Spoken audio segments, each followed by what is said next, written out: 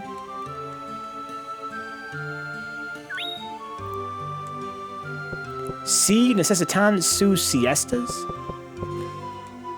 You have to take a siesta? I love this game, guys. I'm going to do my little outro here for YouTube. Literally not even go on a break. And come back and boot up Ocarina of Time to demonstrate some graphical stuff with emulators. I find that very interesting, as you guys know. Good night, J-Bomb. Guys, as usual, if you guys enjoy hanging out, want to keep the channel online, check out my Patreon page at patreon.com/Vencabot. I'm always streaming all kinds of crazy stuff. I take a lot of pride in it. I enjoy it a lot. You guys make it possible. It's always fun hanging out with you guys. If you guys want help for free, check out YouTube. New videos daily, every day, 10:30 in the morning. We have all kinds of cool stuff. Right now we have going live as we speak. Of course, Third Strike 3 times a week. We're doing Smash Brothers on YouTube finally. We're also doing Pokemon Yellow, Final Fantasy Tactics, Tales Adventure, Minecraft, all kinds of cool stuff. Thanks to our patrons as well, of course. The people that help the channel out the most are probably those that come by and watch and hang out and make the stream fun for everybody. But it wouldn't even be possible without these fine folks. People like Mutant, of course, Katie, Steve, all you guys that help out through Patreon, Twitch subs. Thank you to our Black Knights, John Hernandez and Salty Face. Thank you to Zanzu as well for all the help he's given the channel over the years. Thank you to our Freeless Havels, Audrey Apples, Dick Sucker, Grey Gamer UK, Max, Michael Linkle, Mutant XP, and Sin Theory. Thank you to the Shady Winners on Patreon, that's $3 a month, Ashley Mazera, Brandon Williams, Foul Mill, GK Lai, Juna, Anon, Coolahan, Kyle Glass, Mum Blues, Ricardo Garcia, Rufio Jones, Subtastic, 20 Bosher, and Taxes Vamp. Thank you to the young guys on Patreon. It's $1 a month, goes a very long way. Trust me, it's worth a lot more than $1 to me. I say that all the time, but I mean it profoundly. Thank you to Benjamin J. Harkins, D. Scott, Dapper Downs, Edward Kent Perez, Herb Durkin, Andre Cruz, Kaiju, and Kenfinite. Thank you to our Twitch subs as well, even though Twitch takes half of every sub. It means your dollar goes much farther on Patreon, like much farther. But through Twitch, you support Twitch. You also support, you get ad-free viewing, get some emojis. Thank you to Freedless Havels here on Twitch. Big Nasty, 3620, Eve Off the Chill, N Cruz, and Stole Cold Ryan Meyer. Thank you to the Shady Winners at the Amazon Prime free sub tier and the gift sub tier and the $5 sub tier. Again, $2.50 of that reaches the channel of the $5 sub tier. Thank you to AC Slayer 3S, Akai47, Arteus, Ash, Lethal, Stuffy Muffin, Audrey Apples, Bam Bam, Bashful, Blue Abs, Bonza, Bot Venkabot, Brother Nero FGC, Carol Baskin, Cavias, Chumpe, Crime Alley 3S, Crimson Wolf 777, Decoy Mandis, Dick Sucker, Doc 3292, D Scott, KC2CAD, Eddie Greenheart, Field of Madness 1, First Opus, FPA Brian X, FPA Eddie, Gaming Zone AZ, Glassjaw 1984, Grimy Owl, Herb Durkin, Here Goes Nothing 9, I Am Gatbug, I Am the Weatherman, in Silo, J-Bomb 1901, Joe Cola, Kaiju is Dead, Cairo Vatican, Katie Alpha, Keylinks, KG the Legend, Knuckle Dust, Cozy Pro, Coolian, El Grinta, Long Legs, Lost Art, Video Games, Neon Riot 4, Nigris Jones, Nice Templar, Octopus Prim, Omega Urian, Optimus Style, Overlord Steve, Poppy Kulo, Play Decay, Quinifer, Raging Mage Sage, Rockbara UK, Shiva Jones, Sin Theory, Sneak 8288, Solvable Group, Spotmaster Phil, Task Force, Faust, TFD, Yeezus, The Shen, The Tomebox, 3 Venge, Timeless GFX, Toxic Vamp, Trunks 8479, V Roski, Whitfield 20, Yankee Nation 55, Joker Brain 3S, and Zombie of course. To Gowd. You need to float. Who needs traction? Steve says, yeah, I left Mexico young. My grammar and vocab is a bit stunted. Yeah, Steve has lived in Mexico for quite a while. I wish there was a more instant way to give you money, says J-Bomb. The little piggy bank below stream works that way, dude. I hate that the witch takes half. If you guys want to help out and don't want to use bits, which I would advise against most of the time, there's a little button below the stream with a piggy bank on it. You can click that. It sends money to me directly through PayPal. It's a huge help. There's been a lot of generosity through the years. Bits are great, they're very convenient. The only problem with bits is that they take half. Insofar as you pay about 2 cents per bit and about 1 cent per bit actually reaches the channel. Come the fuck on, man. So it's pretty much the same cut they take from a sub. But it's still very much appreciated. And again, I guess Twitch got to get theirs. Again, it's not exactly. I'm as a developer myself, I'm very critical when when corporations say that maintaining their website is a hugely expensive endeavor. In the majority of cases, it literally has no humans involved. It's just a fucking couple machines that are pretty reliable that run and just do everything. They're literally lying. But in the case of a site like Twitch, definitely running, cooling, maintaining as many video processing servers as they do it is quite a fucking undertaking. It's definitely an expenditure. I'm sure they're still making money hand over fist, but it'd be unfair to say that, you know, it's free. So I can't be totally salty that, you know, Twitch needs to take their cut. I think half is a little bit extreme. Anyway, let's come right back from our break here.